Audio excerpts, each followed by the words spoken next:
I ran up a check, I might do it again.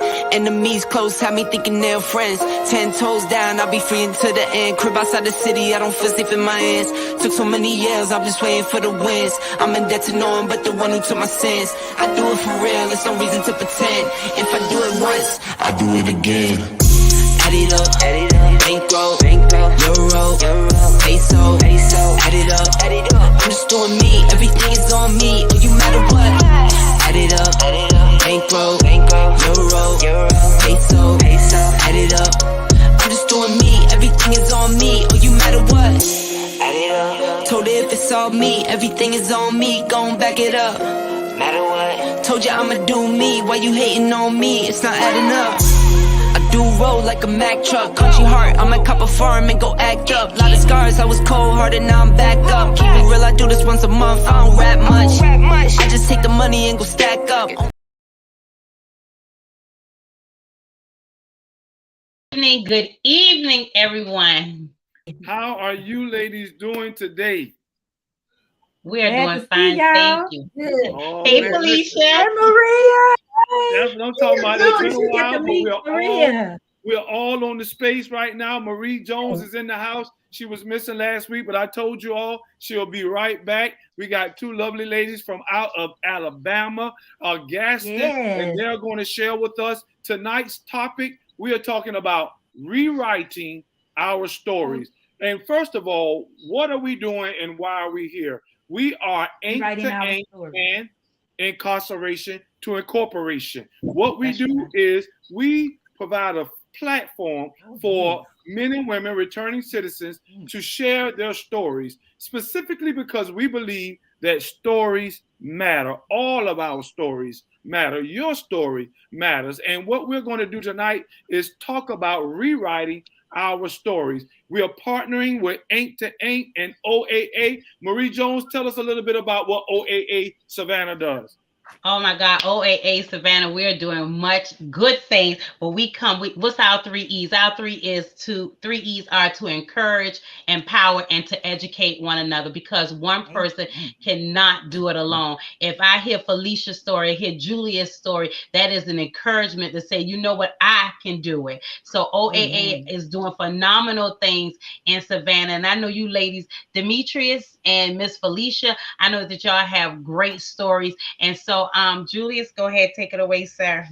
And I love what she said, because we partner with Ink to Ink, which is Incarceration to Incorporation. And what we're doing here, shouts out to Julius Hall, who has given us the platform, our Black media. I definitely love that. Shouts out to AB, who has been the brainchild of Ink to Ink. But what we're doing is we are all over, reaching out and allowing returning citizens from the north to the south to the east to the west. We are coming together and we are changing the narrative. Why do we need to change the narrative? Well, because there is a false narrative that is purporting this lie that all of us who get out, we go right back in. And that is not true. There are multiple successful stories, successfully educationally, occupationally, relationally,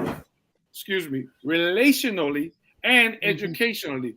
Many stories out there, and we have brought 2 specific stories for you tonight so that you can understand that we are successful. So without further ado, I want you ladies to introduce yourself, and then as you introduce yourself, Marie and I are going to moderate and ask you a series of questions. So the first thing I want to do is you, Felicia, go ahead and introduce yourself. Hey, my name is Felicia Dixon. I'm Gaston, OAA, Gaston, Alabama, that is. Me and Demetrius, we partnered together to bring OAA from Birmingham up here in Gaston. We started a chapter last year, April the 5th, I'm thinking. So we've been strong a whole year now. We proud. We've been able to, we've been able to stand. I mean, you know, when you start something out, the first 1 or 2 years can be hard and difficult, but we've nevertheless stuck it out, and we're glad that y'all invited us to come on so that people would know that we over here in Alabama too. Shout out. Yay. And so, yes, I've been to prison. I went to prison numerous times, y'all, and I knew that I could do this. When I seen other people just like me, state impacted people had been, I thought it was over for me. I thought it was, y'all. But I'm 5 years drug free. Hallelujah. Thank the Lord. And Yes. thank you for having me. Thank y'all for having me. And Miss Demetrius, I want you to just tell us your name and what is your affiliation to incarceration. Okay, my name is Demetrius English. I served 13 years and 9 months in the Alabama Department of Correction, and I am the one of the program facilitators for the Gaston OAA chapter. Very good, very good. Felicia, so tell us, what are y'all doing up in Gaston, Alabama, as far as OA returning citizens? What are y'all doing in the chapter of Gaston? Well, thankfully, the mayor's office stepped in, community correction, all the court systems, all the judges that they try to send people to us that come out on programs if they have to report, get stamps, whatever. We have a meeting on Tuesday night from 6 to 7, and so if they need anything like resources, halfway housing, we can give them, just addresses or whatever. But we try to help them with staying focused, staying clean. We try to have AA incorporated in the meeting so that they'll know they're not alone. It's hard when you come out of prison or come out of jails and you're trying to start over, especially. And I'm not just saying a black woman or a white woman or a black man or a white man. It's all of us. Everybody across the board has been state impacted. And so this mental health thing is real big now. So what we're trying to do is bring in awareness that you're not alone. This is a disease. It can be a risk. It can be a risk. Miss Demetrius, so I heard Felicia say that y'all have meetings every Tuesday, so once a week? Yes, ma'am. We meet every Tuesday at Destiny Church. It's 201 Goldenrod in Gaston. And we just come together and share the challenges after incarceration and just be there for one another. No judgments, no pressure. Just come and share. I like that because me and Julius and I, when we first started, we do every other Wednesday. And then, we meet and people come and share their stories and things like that. And we have had people who are like logistics. We had the director, the president of the logistics company come out and offer men and women jobs. We go to different events to help returning citizens to get educated so that we can help them to get them employed and things like that. Because like you said, Felicia, it's not easy when you come home. So as Miko would say, Julius, for everybody else, as Julius would say, when he came home, it was not hard. But how was it when you came home, Felicia? Was it a struggle? Was it difficult for you? I can't hear her. Her mic must be went out. Yeah. Felicia, your mic may have went out. I don't know if you missing hit mute. But what we'll do is until you get your system set back up, we're going to ask that same question to Demetrius. Yeah, Demetrius, can you tell me, was it easy for you or was it difficult? It was it was kind of both. It wasn't as easy as I thought it would be. I didn't have the same that some would have because I did have a great support system while I was in. I did have a place to go to when I was released. I was able to come back to my home that I had left with my husband of 33 years. So for me, really good. Yeah, he waited and rode those 13 years and 9 months along with my mom and my children, sister, brother, just church family, just a great support system. What was hard, what was for me was when I got out, my kids were grown. When I went in, they was 9th grade, high schoolers. When I got out, they was grown with kids of their own. So that was a challenge. Reconnecting with my kids that were grown now. When I left, they was children. And then also reconnecting with my husband that I hadn't been around for 13 years. That was a challenge. Yes. That was a challenge. That was the biggest challenge. The biggest. So have y'all reconnected, rekindled the 13 years that you? I know you can't mix. You can't help the time that you miss, but have you rekindled now that you have been home? Has it rekindled? Yes, I've been home since October of 21, and it's coming together. It's coming together. Well, good, good. Well, I'm very happy about that. Yeah. Felicia trying to come back in. Miko, Mhm. you see her? I still can't hear. We still can't hear you, Felicia. Julius, Miko. He looked like he's stuck also. So Demetrius, just go ahead and we're going to go ahead and keep going. So just go ahead and tell me the role that you play with OAA and Gaskin and the things that you all do. I know that Felicia was giving us a little bit. Just go ahead and you can just take it away and just tell me the roles that you play in Gaston in Alabama with OAA. Okay. Being a program facilitator and in the Gaston OOA, we meet regular, as we said, and just talk about different topics, different challenges. We talk about any time management to relationship, money management, just different things. And the CRO and court reporting, they refer people. They have to get stamps. We also stamp the paper for court reporting. And if they need help with getting a license or a social security card, we will be able to help them do that. And just being a great support system. I like, you know what, I like that because that's what me and Julius is trying to do here in Savannah.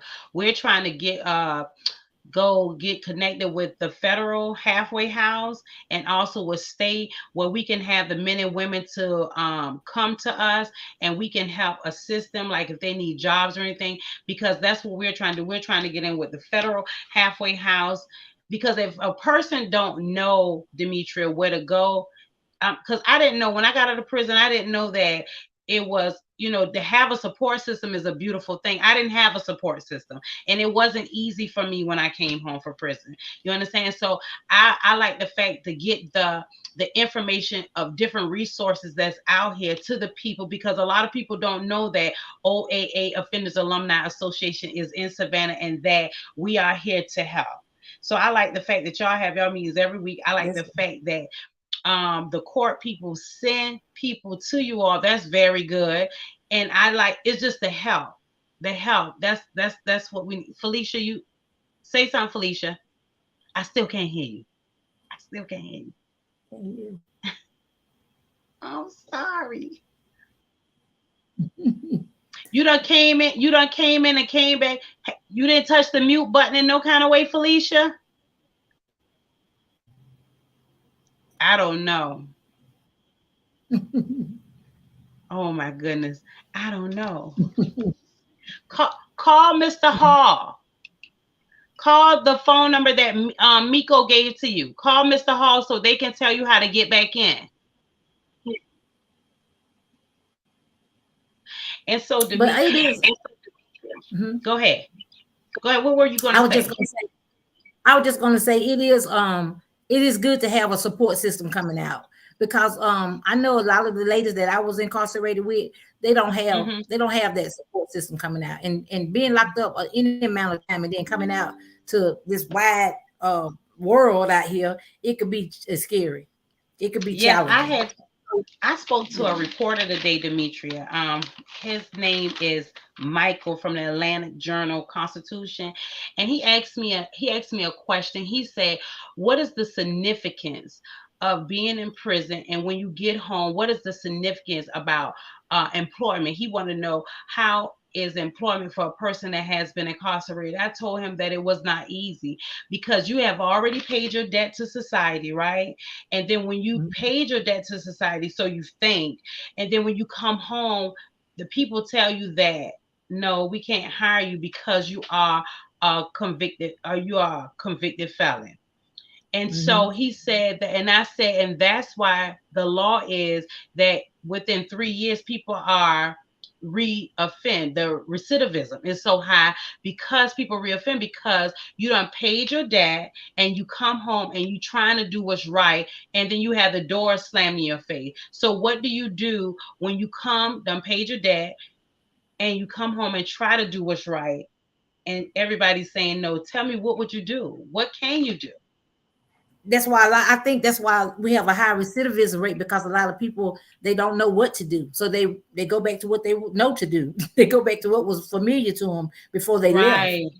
So that's why it's very important to have a support system, or either someone to guide you and help you find housing, jobs. All that can be challenging and scary coming out. And one thing I didn't have as I got ready to re-enter society was re-entry. By the time I got ready to leave, when I got to prison, they had a strong re-entry program. Everybody had to take re-entry 3 months before they left. But when I got ready to leave, it was just put you out the door. There was no re-entry.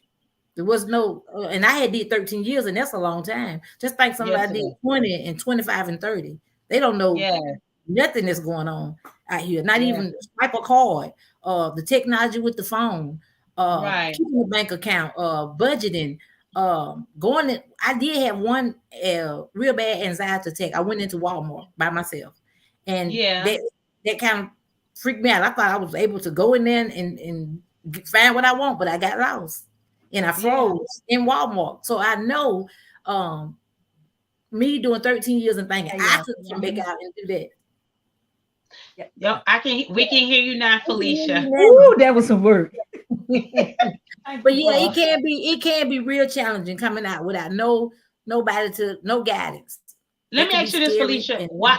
Not Felicia, excuse me, Demetria, why did you freeze when you were in Walmart? Were you scared? Were you afraid? I thought I don't know. I just thought I was ready. Evidently I wasn't, because I got in there and I was looking, you know Walmart. You remember I go in Walmart. I remember where everything is in Walmart.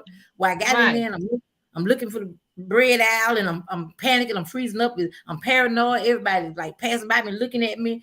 And I called my husband. I said, I can't find whatever I'm looking for. He said, well, come out.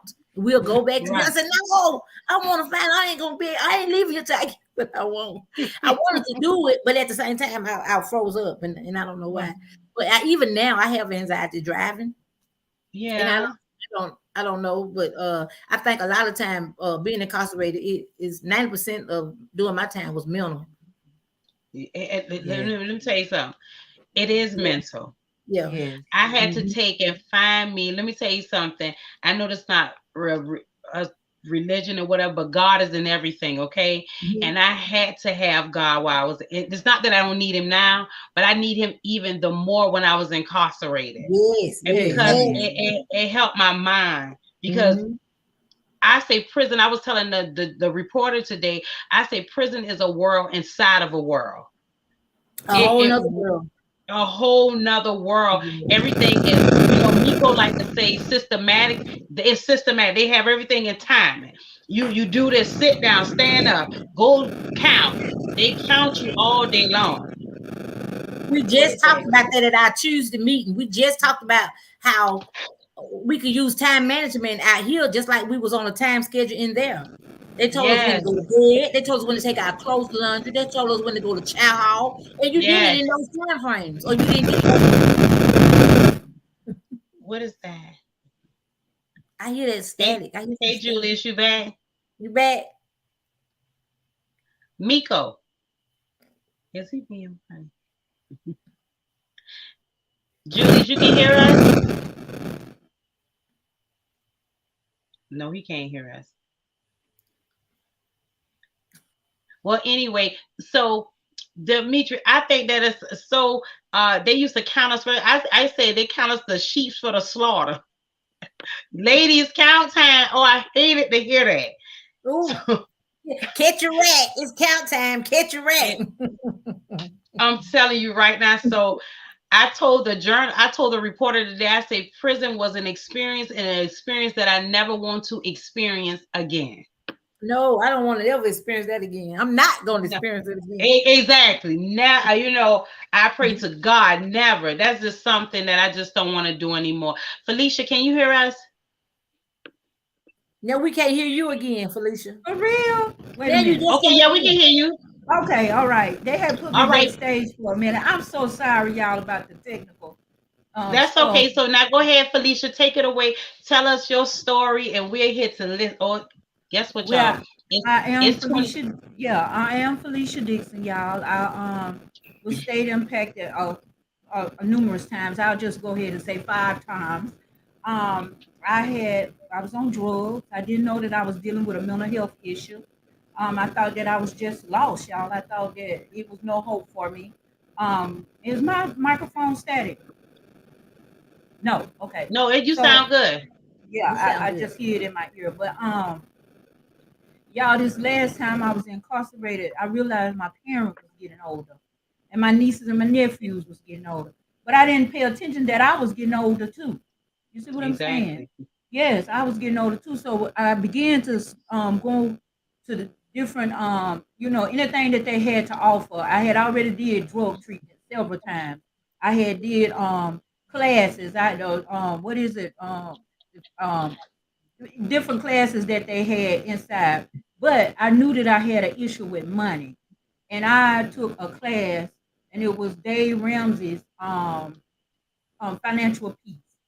And when I took financial peace, I think it was an 8-month course. And as I learned the importance of money, it gave me a different outlook on all this money I done thrown away.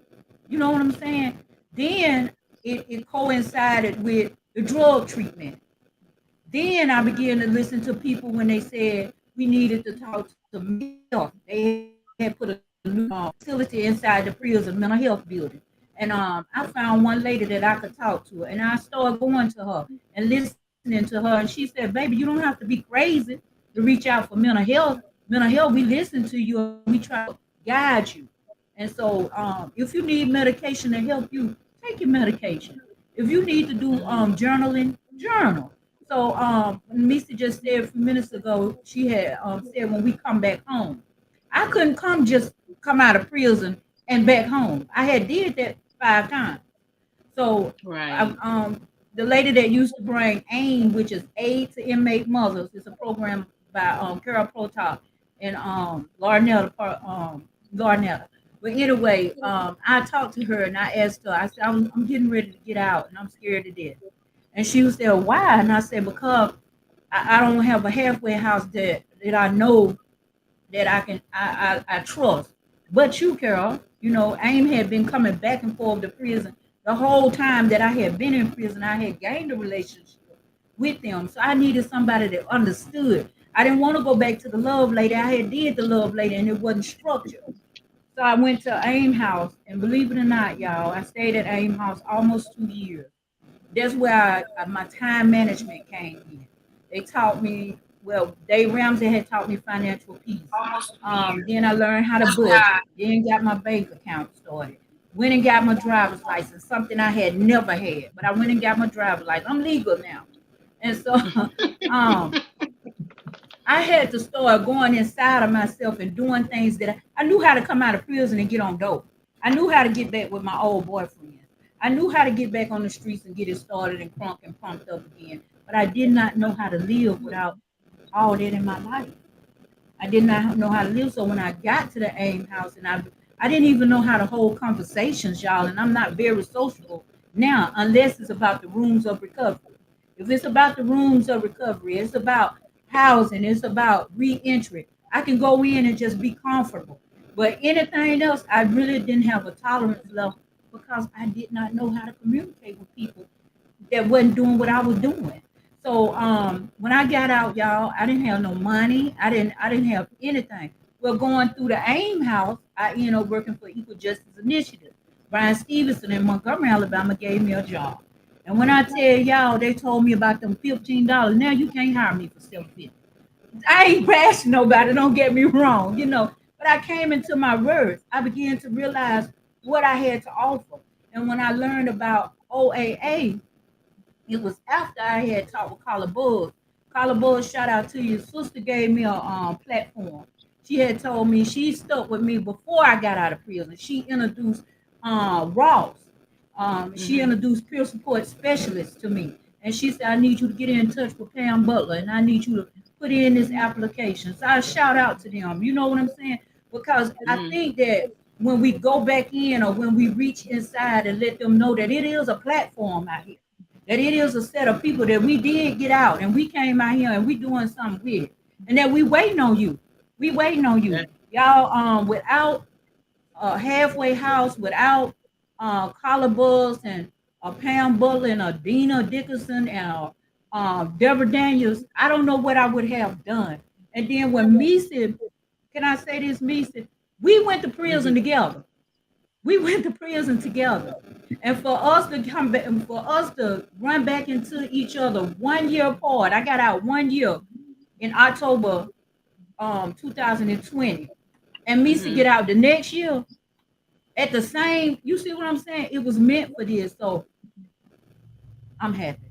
I'm happy. Well, I'm right where I'm supposed to be. You know what? You know what? I'm happy that you're happy, Felicia, and I'm really happy I met you in person. You are a real bubbly, lively person. Thank you really so much. You are a lively person, and I like what you said that you wasn't very sociable. But to meet you, you would never think that you were was that way, to not be sociable. I can trust but you, Maria. I can trust you. Huh? I trust you. Oh, I trust you. You my people. well, You see what I'm saying? You see what I'm Julius. When I first met Julius, he was like, and I've been with Dina everywhere, but in me coming from my point, me coming from the side I came from, straight street, gutter, down with it, you know what I'm saying?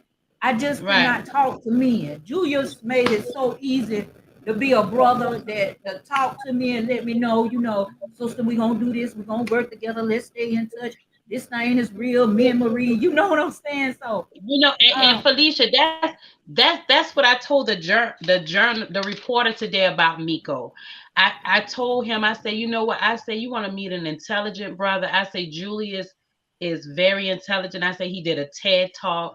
I was telling his story before he even talked to Miko. I say he did 26 years. I said, but if you was to meet Julius in person, you would never thought that he did a day in prison. Because the scum, you know how to say the scum that you see, the dirt or the filth that's in the tub after you get out, and you know once it's washed, you can't tell that the dirt been in the tub. That's Miko. You can't tell that it's that the scum or that the whatever that he's been through, that he been through that. But that's just a part of the testimony that God has given him to direct him to be the man that he is. Amen. You understand? And so I was talking to the reporter today. I told him my story, but I said, now when you talk to the director of OAA, the director of OAA in Savannah, I was telling him about, he was like, wow, you know, because when you are a person who have never been systemically impacted, right? You can only judge you. They see us as a number, but behind that number are people. Right. Behind that number is a person. And not just 1206-308. I'm not just that. I am somebody. That's good. That's good. Yes, ma'am. Yes, ma'am. So I'm so elated. I'm so happy. I do a lot of volunteer work. Misa does too. We have stuck with it, you know. No matter if it's rain, season, snow, we're gonna make it to our church to make sure that whoever need a stamp and whoever. Sometimes they just want to talk. Sometimes I need to talk.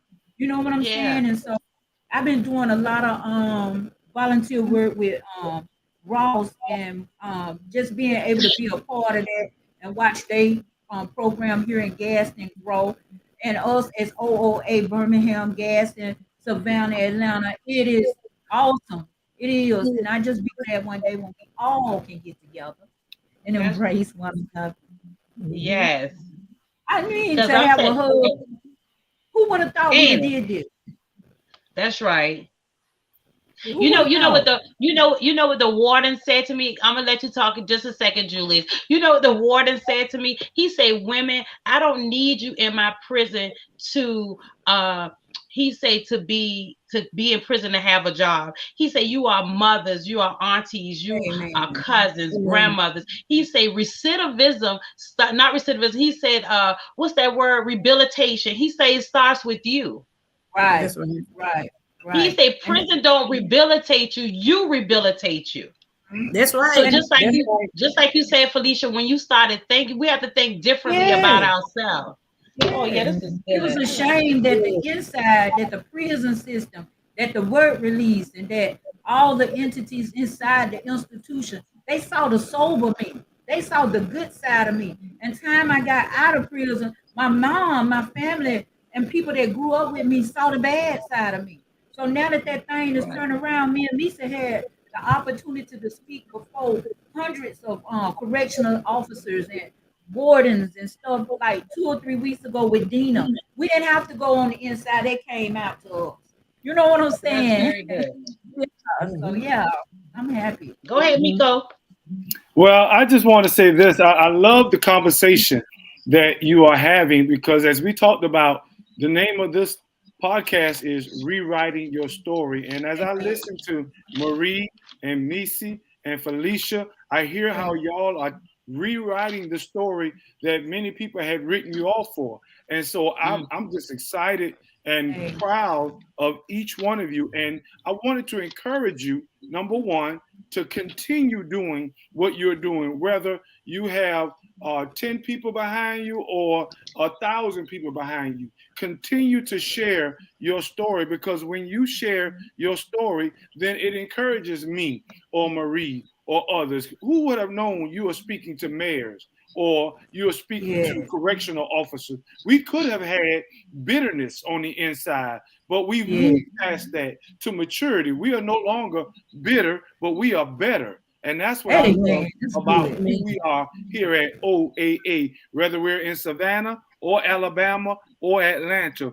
We are changing that narrative. So what I want each of you to do, if you would, I want you for just a moment, Missy, you go first. I want you to tell someone else that's listening to us how they too can rewrite their story. And then when you finish, Felicia, you do it. So just for a moment, tell somebody, encourage them, how can they do what you have done and rewrite their story? First, I would say, give your life to Christ. I mean, that's what helped me all throughout my incarceration was just staying connected. They gave me peace. I tried to stay in the chapel.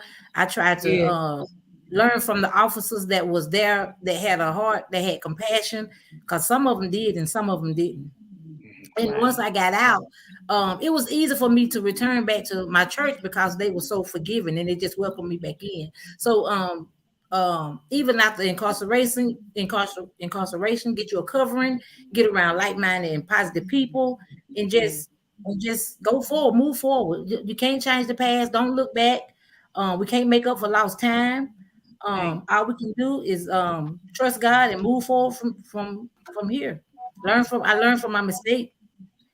Okay. I did. I learned from my mistake, and I asked for forgiveness, and I believe that God forgave me. I believe that my loved ones forgave me, and my victims forgave me, and that's all we could do is just move forward, try not to dwell on the past, and look toward the future, because it's bright. It's bright. It's a whole world out there. We got a whole life. That's good. Got a whole life ahead of us. And you hear what she said. It was faith was a direct component that helped her to rewrite her story. But there was a second one as well, and that was family. Her family received her, not just her immediate family, but also her church family received her. So faith and family was something that she used to help rewrite her story. What about you, Felicia? Can you repeat the question for me? Well, I want you to, before I give you a question, I want you to encourage a listener right now. Tell them how they too can rewrite their story, just as you and Missy has. Trust in yourself. Okay. Developing a personal relationship with yourself. If you put yourself inside that institution, surely you can get yourself out of that institution. And I ain't talking about the prison itself. I'm talking about your mindset. I'm talking about your heart set. And then everything that was instilled in a power greater than us, Jesus Christ, was instilled in us too. So we have the power inside of us to birth forward whatever it is that we want in life. My mother's question to me before I got out of that institution was, don't you want something different for yourself? Don't you want to do something different? I will be 58 years old in June, y'all. And I could not see myself 68, still on drugs and going back and forth to prison. We have the capability to reach out like this platform and share ourselves so that a program like this can help us. We got somewhere to turn to, y'all. At one time, probation and community correction and parole, they didn't allow us as ex-offenders to socialize with one another. They didn't allow us to even give each other a ride to the meetings. But now, today, with the programs that we have available and the heart that us as state impacted people returning to society and the information that's out here, we powerful. So I would encourage somebody to give yourself a chance. If everybody else is betting on you, you got to know they see something. My mom, my sisters, and my brothers, my nieces, and my nephews, Demetrius, my church, Pastor Steve, Sister Rita, Dina, them, everybody seen something in me, and I began to see it myself. A long time ago, Michael Jackson said, "Take a look at the man in the mirror." We just wasn't listening, y'all. So I would encourage anybody to know, chance yourself, count on yourself. We did it when we was out here on drugs. We counted on ourselves to get that money. We counted on ourselves to outplay the system. Y'all know we was brilliant to beat the system, long as we did it. You feel me? So yes, I will encourage you to look at this platform right here and say, if these sisters and brothers can do it, let me contact them. Let me contact OAA. Let me contact somebody from that panel right there. I know y'all see us. And we ain't playing. We dead serious about this thing right here. Yeah. I tell you what, I ain't got no we ain't got no new cases and we ain't trying to get none. Ain't no police finna knock on this door right here. I ain't got to worry about nobody talking about I got no case. Because if I can't be on this platform, surely I'll be with Demetrius on the phone. I'll be with Dina on the phone. I'll be down the street at Ross trying to help somebody down there. It's wide open, y'all. Come on in. Just come on. Hey, man, thank you so much. Marie, you heard what she said? Dina them. Boy, you can tell it. I love it. That got you going out. Listen, I'm excited, ladies, that you are. She said faith was one reason and one way that she was able to rewrite her story and that she encourages others to do so. But she also said believing in herself. That is an awesome thing because a lot of people don't believe in themselves. We're not talking about being conceited, but we're talking about understanding who you are and whose you are. That gives you confidence to do what you've been called to do. So, ladies, I'm definitely proud that you're able to say that. So I want to ask you another question before we get ready to turn this thing over and get ready to close out. What are you looking to do in the future? What are some of the things that both of you are trying to accomplish in Gaston? I'll go first again. We want to really, really, really drive OAA to where it will make a difference, where the recidivism in the city of Gaston will be almost none. We want to be able to impact other people that are getting out and or got loved ones that's in to help them not to feel because a lot of time our loved ones, they get incarcerated with us. Amen. And they can, like my mom, she just, while I was gone, it was almost like she was locked up. I mean, she just lost her life. I was the only child, and it was hard for her to navigate life with me gone. So we also open our meetings up to family members that got loved ones that incarcerated. And just try to help in the way we can. I also outside of OOA, I give back to the ladies at the Birmingham Work Release. Yes. Do for more institutions, but right now my heart is with the ladies at Birmingham Work Release, and encouraging, asking people to help me to take them hygienes, some of the ladies that's going to work, clothes so they Yeah. can go out decent. Because a lot of time, you've been locked up so long, and then you get ready to go on the job. You don't want anything because you already don't feel good about yourself.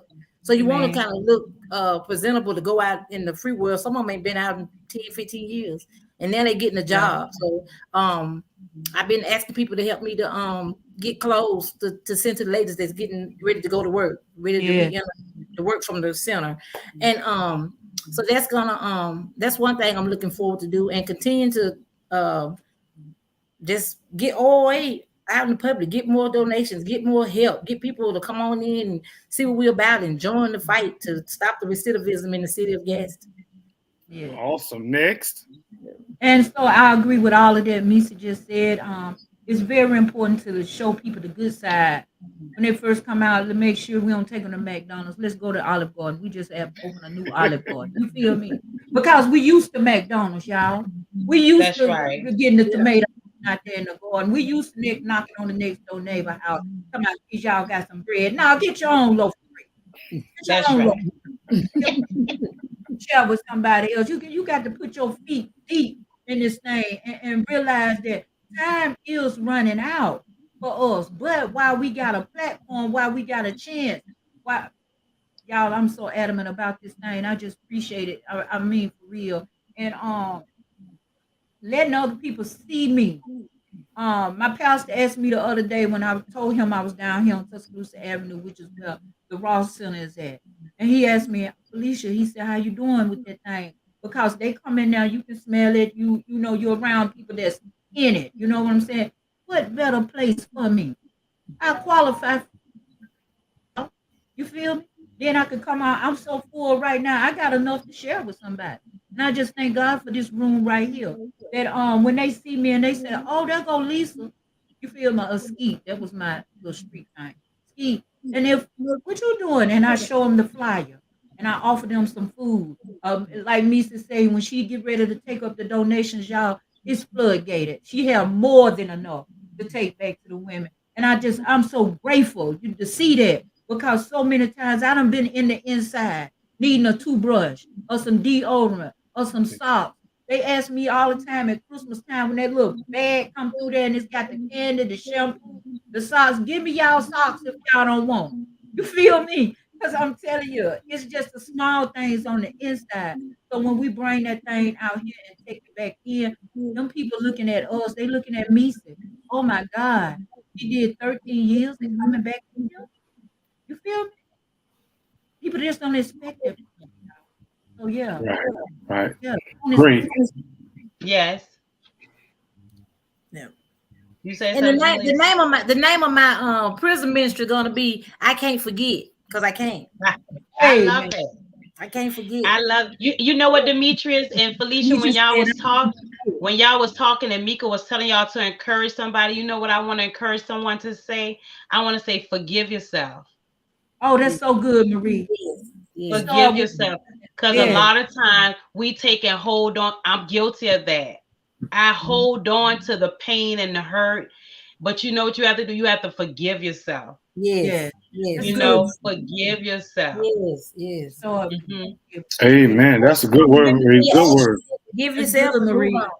Yes. Yeah, I love What, that. I what we're love that. going to do Y'all said, now is we're going to, Marie, I want you to close us out, but I want to invite these ladies back so that we can redo this again. I mean, and yes. definitely get a chance to hear their story. We didn't hear all of Misi's story that I know we wanted to get out there. And then we want to know exactly as an update on what you ladies are doing. You said that you had some challenges and then you had some successful goals that you're reaching out to. And we want to hear about the way that OAA Gaston is coming down through there. So what I want to do right now before Marie takes over and close us out is to give you one more opportunity. Felicia, is there one other thing you want to say in closing before we turn this thing over to Marie? I want to say shout out to all the women and men that have given themselves a chance. Shout out to us as a whole. Shout out to me for believing in myself. Shout out to Demetrius for getting over her little hang up. Marie, shout out to you. Julius, shout out to you. You feel me? Savannah, OAA, Gaston, OAA, Birmingham, OAA, all over the world. Shout out to you. That's me. I love her. What's up, Missy? You got something in closing? I just want to say thank you all for having us on here, so we can shed some light on the challenges and, like you said, the challenges and successes. And I just want to say thank you for Felicia for co-chairing with me. Thank you to Dina and them for allowing us to come and be a part of OA, something bigger than us, something bigger than myself. It just gives my heart joy to be able to help somebody else. And like you said, I didn't get to share my story, but I'm gonna say this and I'm close. Like sometimes when we wear those shirts, say, and this will go with when y'all find out about my story. The shirts that Dina and them gave us to wear, they say, brothers, put your guns down. Well, we need to get one saying, ladies, put your guns down. Yeah.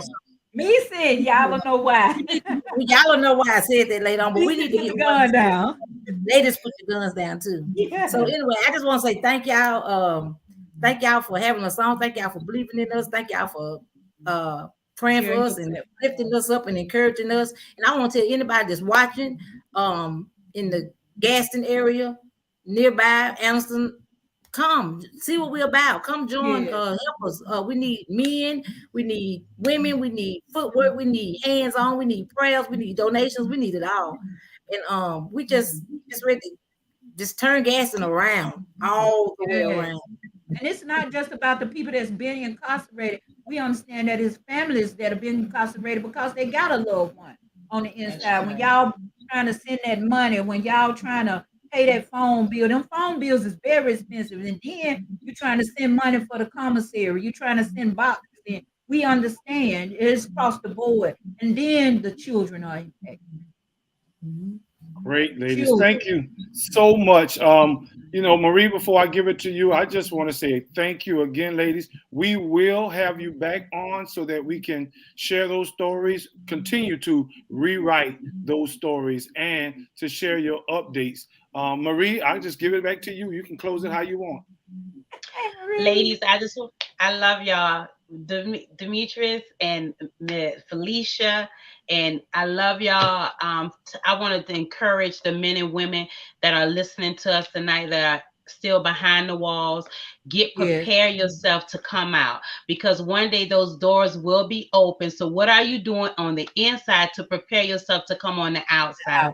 And I just want to say, this was a night. We're going to have y'all back again so you can tell your story.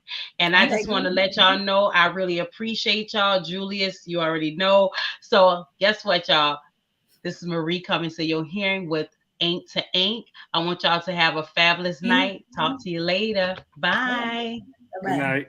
Good night.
Like this.